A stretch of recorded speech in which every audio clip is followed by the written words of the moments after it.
Velkommen til sæson 3, resuméet af Snowpiercer, perfekt for alle, der gik glip af det, og ideelt som forberedelse til sæson 4. Glem ikke at abonnere på vores kanal, så du ikke går glip af nyheder eller opdateringer. Layton og hans tvillinger begiver sig ud for at finde Melanie og en mulig ny Edens destination, mens Vilford styrker sin magt ombord på Snowpiercer. Spændingerne mellem de rivaliserende fraktioner eskalerer, efterhånden som Layton fortsætter sin søgen efter beboelige områder. Hans team opdager lovende beviser for eksistensen af nyheden, mens Vilford strammer grebet om kontrollen. Oprør truer med at destabilisere samfundet.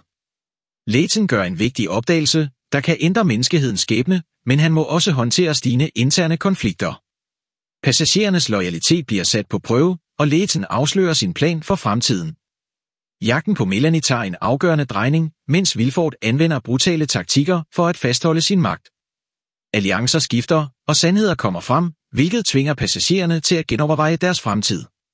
Layton og Vilford forbereder sig på den endelige konfrontation, der vil afgøre togets og dets beboeres fremtid. Serien kulminerer i en dramatisk kamp mellem fraktionerne, som vil bestemme Snowpiercer og hele menneskehedens skæbne. Bliv hængende for flere resuméer, og husk at like og abonnere, så du ikke går glip af nogle episoder.